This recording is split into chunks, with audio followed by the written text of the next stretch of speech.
So good evening मेरे प्यारे बच्चों। मैं सौरभ कुमार जैन स्वागत करता हूं आपके अपने चैनल सौरभ जैन सर पर, जिसमें हम आजकल आपको पढ़ा रहे हैं एमबी की बुक से 2 set daily, mirror of common error का 1 सेट डेली, 1 वर्ड और फ्रेजल वर्ब। इससे पहले हम लोग आपको ईडियम्स निपटा चुके हैं आपके एमबी की बुक से। आजकल 1 वर्ड और फ्रेजल वर्ब की वीडियो अपलोड कर रहे हैं। आजकल थोड़ा नेटवर्क प्रॉब्लम चल रही है हमारे यहाँ आसपास, तो इसलिए वीडियो में थोड़ा इश्यू हो रहा है। हालांकि हम लोग पूरी मेहनत कर रहे हैं, अपने दिलो जान से लगे हुए हैं आपके साथ में। आपको सफल करा के ही मानेंगे, हमने कसम खाई हुई है। बस आप भी एक कसम खा लीजिए कि सफल होके ही छोड़ेंगे, चाहे कुछ भी हो जाए। यस, तो शुरू करते हैं आपका आज का सेट नंबर 12 है। ये एसएससी सीपीओ सोल्ड पेपर है 2018 का, एमबी की बुक से ही है। आप सबको पता ही है कि एमबी की बुक कितनी बेस्ट बुक है कंपटीशन के लिए। आप इसे अगर कर लेंगे तो आपके सिलेक्शन में 4 चांद लग सकते हैं, यानी कि सिलेक्शन डेफिनेटली आपका हो सकता है। प्रैक्टिस सेट करना बहुत ज़रूरी है, लेकिन वो प्रैक्टिस सेट मत करना जो मॉक टेस्ट होते हैं, सेंटर वाले अपने प्रैक्टिस सेट बनाते हैं, ध्यान रखना। आप सिर्फ वही प्रैक्टिस सेट कीजिए जो एसएससी ने कंडक्ट करा रखा है एग्ज़ाम, चाहे वो कितने ही पुराने क्यों ना हो, आप कीजिए। लेकिन मॉक टेस्ट से बचिए, किसी भी सेंटर के अपने नोट्स से, ये ध्यान रखें आप। वो इजी सेट बना करके या बहुत हार्ड सेट बना करके, कई बार ऐसा होता है कि बहुत हार्ड सेट बना करके बच्चों को ऐसा डिमोटिवेट कर देते हैं कि बच्चे जानबूझ के सोचते हैं कि चलो इन्हीं से लेनी पड़ेगी कोचिंग, तो उसके बाद फिर वो आपको ऐसे सेट कराएंगे कि आपको पता भी नहीं चलेगा क्या हुआ। तो इसलिए आप सिर्फ वो करें जो ऑथेंटिक है। बस एग्जाम में आए हुए हैं, अब इसे कोई ना तो छोड़ सकता ना इसमें कोई झूठ बोल सकता, जैसा है आपको वैसा ही कराना होगा। तो यहाँ शुरू करते हैं आपका पहला सेट आज का। पहला ही शुरुआत हो रही है वर्ड से, वोकेबलरी से। डायर्नल, दिन के समय, दिन में विचरण करने वाले जीव, आपको बताना है एंटोनियम्स। एनुअल का मतलब होता है वार्षिक। नॉक्ट्रल, रात्रि के समय विचरण करने वाले जीव। ओकेजनल, आपको पता ही, इरेगुलर, अनियमित। तो इसका पहले का आंसर हो जाएगा आपका बी। सेकंड है आपका अपेलिंग, APPALLING, अपेलिंग, बहुत बुरा। आपको बताना है एंटोनियम्स। पहला है अलार्मिंग, चौकन्ना। ब्लडलेस, इसके अंदर खून ना हो। हॉरिबल, भयावह। अपीलिंग, आकर्षक, यानी कि इसका आंसर हो जाएगा दूसरे का D. War, photographers use black and white pictures as a dash because they will shout and scream at you. You want dash the black and white but you could walk past a colour picture. War photographer use black and white picture as a dash, as a weapon, as a हथियार, उसको as a हथियार use करते हैं। Yes, because they will shout and scream at you. You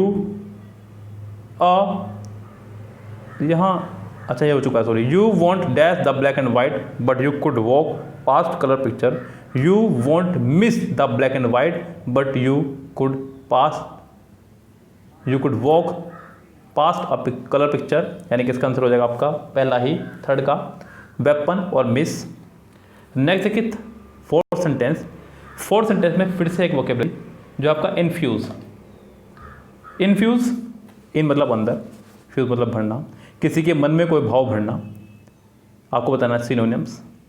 feel, महसूस करना। Fill मतलब भरना। Enrich, rich बनाना।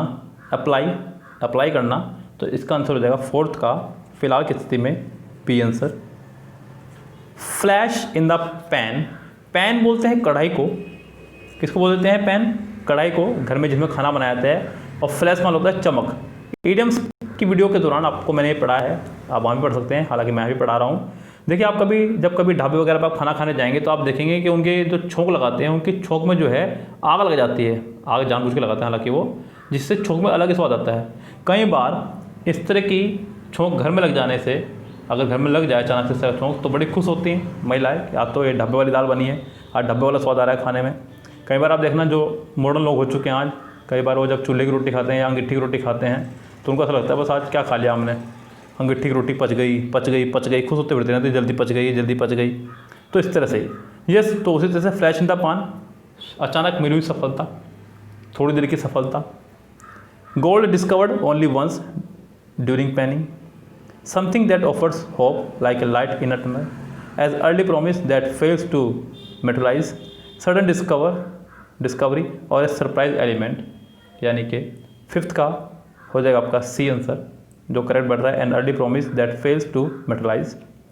Sentence number 6 पे चलते हैं। आपको बताना है कि इसमें क्या ग्रामेटिकली एरर है। कह रहा है कि a newly release study has found that more people were injuring riding. देखिए यहाँ पे अगर गौर करें तो जो मेरा एक फॉर्मूला मैंने आपको बताया हुआ है कि सेम फैमिली के दो वर्ड कभी भी एक साथ नहीं आएंगे। यहाँ आईएनजी 2 बार आ चुकी है अगर आप गौर कर रहे हो, इंजरिंग और राइडिंग। यहाँ ये वाला वर्ड एज ए नाउन है, वर्ब की फर्स्ट फॉर्म में आईएनजी जब बिना हेल्पिंग वर्ब के हो तो वो जिरंड का काम करती है, और जिरंड यानी कि नाउन, और नाउन से पहले हमें चाहिए होता है एडजेक्टिव। क्या चाहिए होता है? एडजेक्टिव। तो आप पहले वाले को एडजेक्टिव बना दीजिए, आप उसे इंजर्ड बना दीजिए। क्या बना दीजिए आप उसे? इंजर्ड। तो सेंटेंस आपका ठीक हो जाएगा, यानी कि इसके सी पार्ट में हो जाएगी एरर। 6 का आंसर हो जाएगा आपका सी। 7 देखिए, a person who is one of the first to do something. One word है, a person who is one of the first to do something. कोई ऐसा व्यक्ति जिसने कोई काम पहली बार किया हो, उसके लिए बात कर रहे हैं। क्रिएटर बनाने वाला, मेकर बनाने वाला, पाइनर पथ प्रदर्शक, मैन्युफैक्चरर बनाने वाला।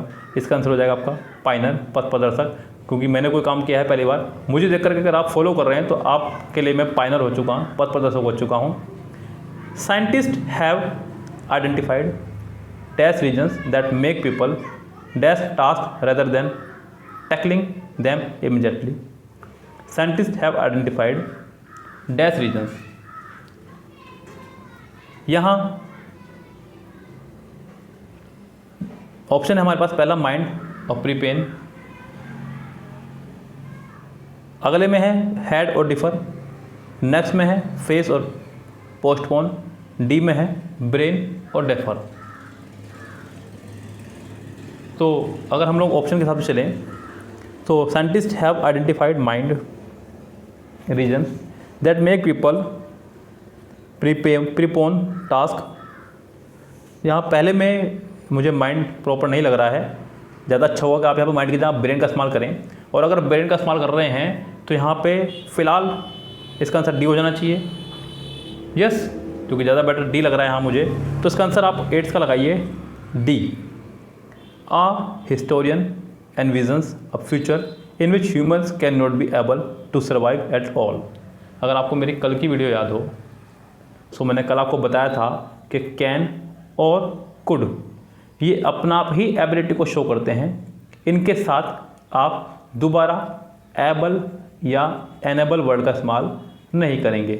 तो यहाँ सेंटेंस में कैन नॉट भी आ गया और एबल भी आ गया, इसका मतलब ये सेंटेंस आपका रॉन्ग हुआ। क्या हो गया आपका सेंटेंस? रॉन्ग। या तो कैन नॉट आएगा या फिर एबल आएगा, दोनों में से कोई एक आएगा। A historian envisions a future in which humans cannot be able to survive at all if they do not remain connected। तो इसका आंसर हो जाएगा will not be able, क्योंकि कैन नॉट को उठा करके will not लगा दिया है, तो सेंटेंस आपका हो जाएगा करेक्ट, यानी कि इसका आंसर हो जाएगा डी। नेक्स्ट आपका सुंदर, एक वर्ड है SUNDER। सुंदर का मतलब होता है अलग करना, टुकड़े में तोड़ना। इसको ऐसे याद रख लो कि एक सुंदर लड़की ने 2 भाइयों को अलग अलग कर दिया। एक सुंदर लड़की ने 2 भाइयों को अलग अलग कर दिया। तो आपको बताना है एंटोनियम्स। तो पहला वर्ड है कंबाइन, अगला है असुंदर, इसका अपोजिट हो जाएगा अरेस्ट और surrender.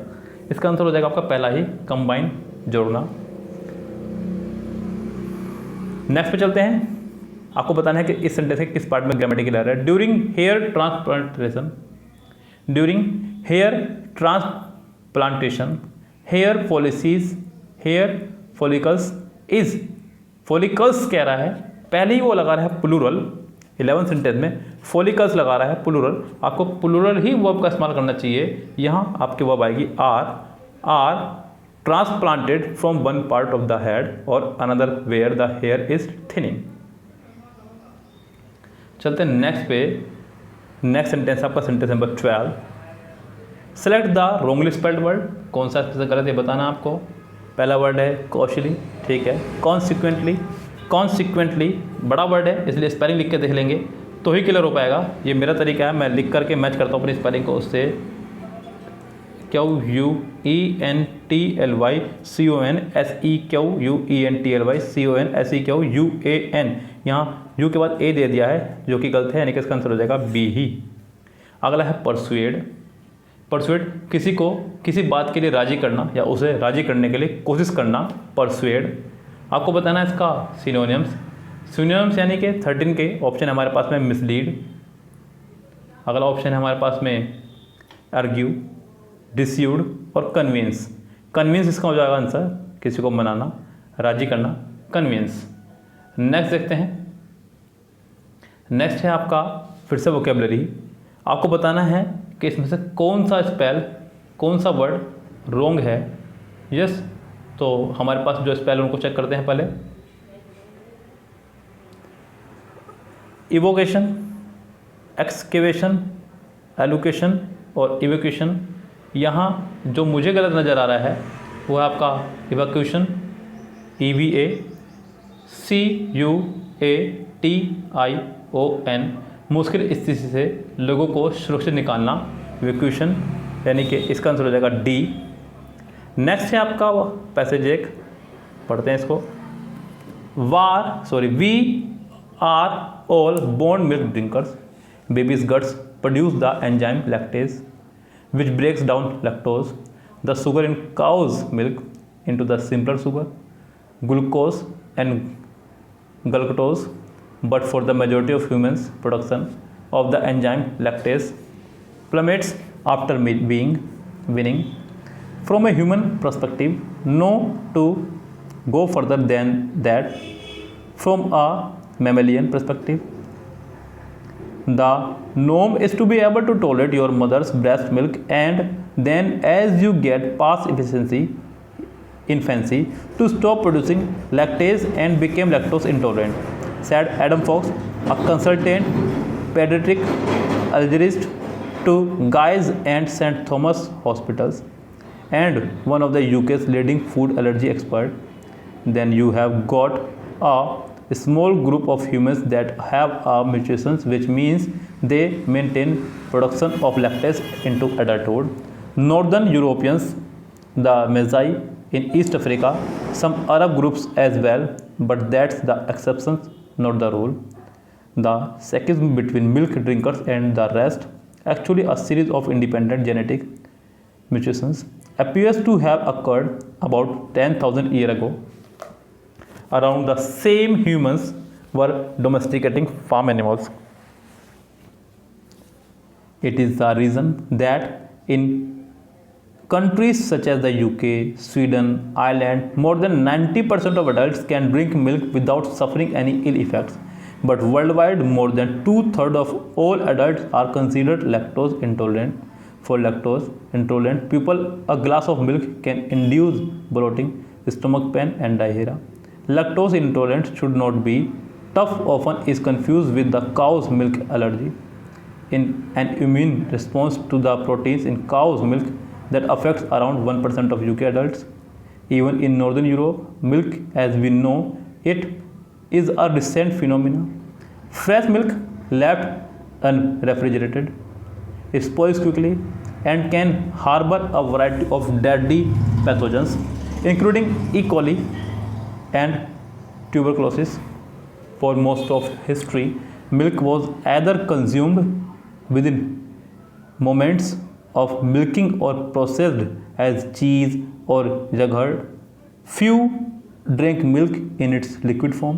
The Romans considered it a sign of barbarism, said Mark Kurlansky, author of Milk, a 10,000-year food fracas.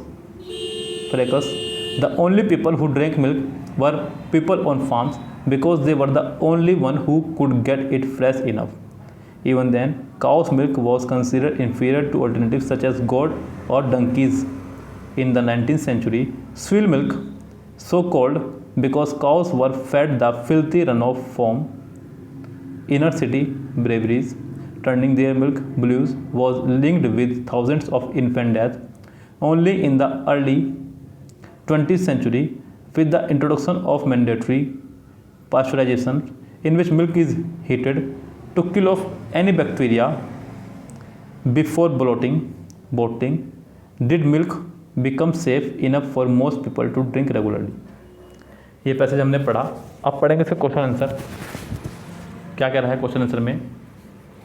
The author points out that in the 19th century spilled milk was linked with thousands of infant deaths.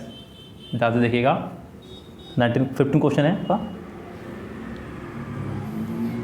Which one of the action below would have it familiar available?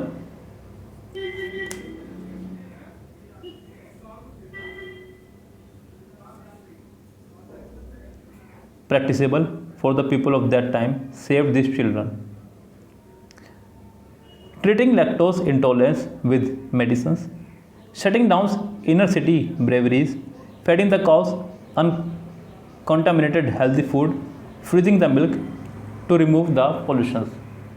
ये जो D option आपको दिख रहा है, C option, ये मुझे ज़्यादा fit बैठ रहा है, क्योंकि पैराग्राफ के अंदर जिक्र हुआ है कि वहाँ के लोग जो हैं गाय से ज़्यादा बकरी, गोट या फिर डंकीज, गधों का तो नहीं पता, फीमेल गधी का दूध पीते हैं, क्योंकि गाय का दूध जो है वो फिल्थी मानते हैं। यस, तो feeding the cows contaminated healthy food, क्योंकि गाय को जो है स्वस्थ खाना नहीं मिल पाता है, इस वजह से स्वच्छ खाना। तो इसका आंसर हो रहा है फिलहाल सी मेरी राय में। नेक्स्ट क्वेश्चन पर अगर हम चलें तो वह है lactose intolerance is. Lactose intolerance is दूध नहीं पचने और दूध पीने से तबीयत खराब होने की स्थिति। Linked to discovery and propagations of plant milk, experience and suffering problems in the digestive system, a human body not being able to accept cow's milk, allergy, absence of the enzyme lactose in the gut creating intolerance for milk। यहाँ पे आपको option के हिसाब से यहाँ खेलना होगा, क्या ऑप्शन आपको फिट बैठ रहा है। मेरी राय में तो इसका आंसर फिट बैठ रहा है आपका सिर्फ और सिर्फ डी, और कोई आंसर इसका फिट नहीं बैठ रहा है। 17 पे चलते हैं, मोस्ट एडल्ट इन इंडिया। ध्यान दीजिएगा, 17 सेंटेंस को ध्यान से देख लीजिएगा, क्योंकि पैराग्राफ ढंग से पढ़ेंगे, क्योंकि मेरा मानना यह है कि अगर पैराग्राफ लेंथी हो तो आप पढ़िए जरूर, मीनिंग निकालने के चक्कर में ना पढ़ें, क्योंकि अगर आप मीनिंग के चक्कर में पढ़ेंगे तो फिर आपके लिए थोड़ी सी दिक्कत हो सकती है। बिकॉज ऐसे सिस्टमों के अंदर कम से कम 3 पैराग्राफ भी कई बार आ जाते हैं, और 3 पैराग्राफ को पढ़ना, मीनिंग निकालना, क्वेश्चन करना, ये अपने आप में एक बहुत बड़ा कार्य है। इस तरह से पढ़ जाएंगे आप धर्म संकट में, ये रामायण इफेक्ट है। हाँ, मजाक कर रहा हूँ। चलिए चलते हैं सेंटेंस पे, आपके क्या कह रहा है वो। Most adult in India continue to have milk without suffering any of the issue outlined in the passage because genetic mutations has helped reduce lactose production. They continue to live in farms and get fresh milk. They have no other source of nutrition to nourish them. They maintain production of lactose into adulthood. 17 sentence.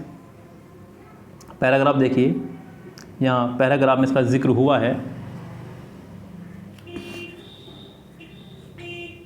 ये last से चलिए second line पे देखिए, यहाँ पे lactose into adulthood दिख रहा है आपको। सेकंड लाइन, लास्ट से second line, lactose into adulthood. Yes, अब दिखा होगा शायद, तो इसका आंसर भी हो जाएगा कुछ ऐसा ही 17 का।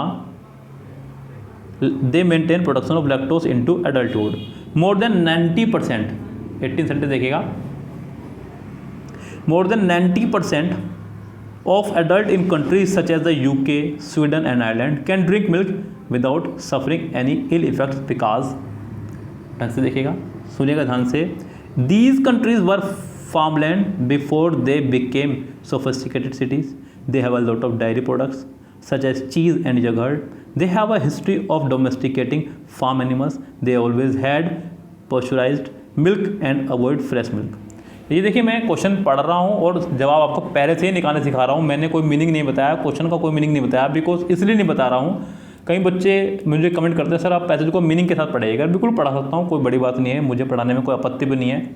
मैं वीडियो को 2 पार्ट बना दूंगा, इससे आपको भी कोई दिक्कत नहीं है। आपको वीडियो देखनी है, मुझे वीडियो बनानी है, तो कोई बड़ी बात नहीं। लेकिन मैं यहाँ मीनिंग निकालना सिखा दूंगा आपको पैराग्राफ का, वहाँ कौन निकालेगा आपका मीनिंग। आप कोशिश कीजिए कि पैराग्राफ को इंग्लिश में समझिए। देखिए, इंग्लिश का पेपर जब 100 मार्क्स का हो और सब कुछ इंग्लिश पे डिपेंड हो, तो आपके आसपास भी इंग्लिश घूमनी चाहिए। पैसेज को आप इंग्लिश में ही पढ़िए, इंग्लिश में ही समझिए और इंग्लिश में ही उत्तर दीजिए आप। यस, ये ध्यान रखें आप। अब सेंटेंस में चलते हैं पैराग्राफ पे। देखिए, मुझे कितनी दिक्कत हो रही है, मुझे पैराग्राफ पे भी जाना पड़ रहा है बार बार। घूम घूम के। The section between milk drinkers and the rest actually a series of independent genetic mutations appears to have occurred about 10,000 years ago। Second paragraph पढ़ रहा हूँ। Around the time humans were domesticating farm animals, 1 2 3 4th line पढ़िए, domesticating farm animals। अब जरा देखिए फटाफट से option क्या है। ऑप्शन आपका ऑप्शन नंबर देखिए सी 18 का, they have a history of domesticating farm animals. What is this passage about? Passage किस चीज़ के बारे में? Weaning and the plummeting enzyme lactase, why some adults develop milk intolerance, milk and lactose intolerance. Yes, ये para अगर आप इसी के बारे में है, यानी कि 19 का आंसर हो जाएगा आपका सी। यस, चलते हैं सेंटेंस नंबर 20 पे। 20 नंबर सेंटेंस जो है अब आपका हो चुका है ग्रामेटिकली। यस, कह रहा है कि smartphones camera can now take pictures of near professional quality, so they also have limitation. अब जरा यहाँ सेंटेंस को देखते हैं और सेंटेंस के भाव को देखते हैं, क्या कहना चाह रहा है। यस, तो ये आप इसका मीनिंग समझ पाएंगे ना भाई। कैमरा ऑन कर लूँ, इजाज़त है आपकी? चलिए, ये रहा आपका कैमरा। कह रहा है कि smartphones cameras can now take pictures of near professional quality, यानी कि प्रोफेशनल्स लोगों की तरह ही आपके आज स्मार्टफोन कैमरा पिक्चर ले सकते हैं। सो दे ऑल्सो हैव लिमिटेशन, लेकिन उनकी भी है लिमिटेशन। सेंटेंस में आ चुका है विरोधाभास, कॉन्ट्राडिक्शन। क्या आ चुका सेंटेंस में? विरोधाभास। विरोधाभास की स्थिति है तो सो का इस्तेमाल आप यह नहीं कर सकते। सो आपकी कंजक्शन ऑफ रिजल्ट है, ये विरोधाभास को सो नहीं करता है, तो आप यहाँ पे सो की जगह कोई विरोधाभास वर्ड आप यहाँ पे लगाइए बट, तो ज़्यादा अच्छा रहेगा। Smartphones camera can now take pictures of near professional quality but they also have limitation, लेकिन उनकी भी एक लिमिटेशन है, ये कहना चाह रहा है। सेंटेंस नंबर 21 देखिए। 21 आपका एक इडियम है, hit the nail on the head. Nail के दो मीनिंग होते हैं। नेल का मतलब नखून तो होता ही है, नेल का मतलब कील भी होता है, ध्यान रखें आप। तो hit the nail on the head, ईसा मसीह, क्योंकि इंग्लिश आई है अंग्रेज़ों से और अंग्रेज़ों के जो गॉड हैं वो ईसा मसीह जी हैं। ईसा मसीह से ये आया है वर्ड, क्योंकि उनको लटका दिया गया था सूली पर, उनके हाथ पैर शरीर में कील गाड़ करके। तो hit the nail on the head यानी कि एकदम सटीक जगह पर, इसका मीनिंग है एकदम सटीक समय पर, एकदम सटीक समय पर, एकदम सटीक जगह, एकदम सटीक बोलना, एकदम सटीक काम करना। से और do something exactly right, hurt a person by telling the truth, drive a nail into a wall, punish someone for a heinous crime. तो इसका आंसर हो जाएगा आपका पहला ही। इन द सेंटेंस आपको बताना है कि इसके किस पार्ट में एरर है। 22 में कह रहा है कि regardless of class, income of race, parents believe that children who are bored after school should enrolled in extra curricular activity. Sentence पर ध्यान दीजिएगा। पहला है रिगार्डलेस ऑफ क्लास, कोमा लगा है, सेंटेंस को खत्म कर दीजिए। इनकम और रेस, कोमा फिर लगा, फिर सेंटेंस खत्म कर दीजिए, ये भी खत्म, ये भी खत्म। पेरेंट्स बिलीव, पेरेंट्स प्लूरल है इसलिए उसने प्लूरल वर्ब लगाई बिलीव, जो कि ठीक है, अच्छा लगा। That as a conjunction. Children who are, children के लिए हु लगाया, ये भी ठीक है, और चिल्ड्रन के हिसाब से वर्ब आई यहाँ पे आर, ये भी ठीक है। Board after school should enrolled, बस ये मुझे बात इसकी पसंद नहीं आई, क्योंकि शुड के साथ उसने वर्ब की थर्ड फॉर्म लगा दी। शुड है आपकी मॉडल वर्ब, शुड क्या आपकी एक मॉडल वर्ब है, जिसको मैं बोलता हूँ अमिताभ बच्चन। अमिताभ बच्चन के साथ हमेशा वर्ब की फर्स्ट फॉर्म आती है, कभी भी थर्ड फॉर्म नहीं आती। तो अगर आपको इसे सही बनाना है, या तो यहाँ पे से फर्स्ट फॉर्म कीजिए, या फिर आप यहाँ पे शुड के साथ बी का इस्तेमाल कीजिए, तो ये सेंटेंस आपका करेक्ट होगा। शुड बी एनरोल्ड या शुड एनरोल, जब जाकर ठीक होगा सेंटेंस। हालांकि आप शुड भी करें, ज़्यादा अच्छा रहेगा, बिकॉज पिछला सेंटेंस ही पास्ट में है। इज एम आर के साथ वर्ब की थर्ड फॉर्म लगाइए, पैसिव बनाया, आप भी से पैसिव बनाइए, बी प्लस थर्ड फॉर्म लगाइए, तो सेंटेंस ठीक होगा। यानी कि फिलहाल इसका आंसर हो जाएगा यानी कि डी आंसर। 23 पे चलते हैं। कह रहा है कि this camping site is a naturally sculpted amphitheatres that serving as the perfect spot to lay back and count the stars. आपको सिर्फ और सिर्फ बतानी सेंटेंस में एरर, क्या एरर हो सकती है आपके हिसाब से, आप उनको देखेगा और कोशिश कीजिएगा चुनने की। अगर आप एरर भी बता दें, यस तो भी बहुत बड़ा रोल प्ले होगा आपके हिसाब से। देखिए, अगर आपको मेरी एक बात याद आ रही हो, अगर याद आ रही हो तो उन बच्चों के लिए है जो लगातार वीडियो देख रहे हैं। यस, तो ये समझ लीजिए कि आपके लिए वो रामबाण बात थी, आपने एरर निकाल दी। मैंने कई बार बताया किसी भी सेंटेंस में लिटिल क्या मिल जाए, लिटिल, फ्यू, लाई और ले, किसी भी सेंटेंस में अगर ये इनमें से कोई भी एक वर्ड मिल जाए समझो गलती उसी पार्ट में है। आपको भी यहाँ पे सेंटेंस दिख रहा होगा, to lay back and count the stars. गौर कीजिए, सेकंड लाइन में है spot to lay back and count the star, यानी कि यहाँ पे ले में गलती है, ये तो कंफर्म है। यस, ध्यान रखें, यहाँ ले की जगह होना चाहिए था लाई। बस कुल मिला के बाद ये आपको मिस्टेक निकालनी है, सिंपल सी बात ये है। हालांकि सेंटेंस में 2 एरर है, एक नहीं 2 एरर है पूरी, मैं दोनों बताने वाला हूँ आपको। पहली एरर तो मुझे मिली ले की, जो कि होना चाहिए था लाई। आगे चलते, this camping site is a naturally sculpted amphitheatre that serving, that के बाद जो उसने वर्ब लगाई यहाँ पे सर्विंग, ये गलत है, क्योंकि दैट के बाद उसने लगा दी आईएनजी फॉर्म, जबकि आईएनजी फॉर्म कभी भी बिना हेल्पिंग वर्ब के नहीं आ सकती। और अगर ये वर्ब है तो पिछले वाले के हिसाब से है, पिछले वाला आपका एम्फीथिएटर है, तो आपको उसके हिसाब से सिंगुलर वर्ब लगानी चाहिए, पर सर्विंग की जगह आनी चाहिए थी सर्व्स। क्या आनी चाहिए थी, सर्व्स। तो पहली गलती आप होगी ये, दूसरी गलती होगी आपकी ये। क्या दोनों गलती एक ही पोर्शन में है तो ठीक, नहीं तो 2 पार्ट में एरर है, ए में भी और बी में भी। इसका आंसर ए लगा सकते हैं, बी लगा सकते हैं, जो मन करे वो लगा सकते हैं आप इसका आंसर। अब आपके हाथ में है भाई, अब तुम्हारे हवाले पेपर साथियों। बैक सीट ड्राइविंग, बहुत ही प्यारा एडियम। इसको तो आप क्या याद रखेंगे, अपने पीछे आप अपने पेरेंट्स को बिठा के दे लीजिए कभी बाइक पे, और फिर पता चल जाएगा आपको इसका मीनिंग। याद नहीं करनी पड़ेगी, वो खुद रटवा देंगे आपको पूरे रास्ते।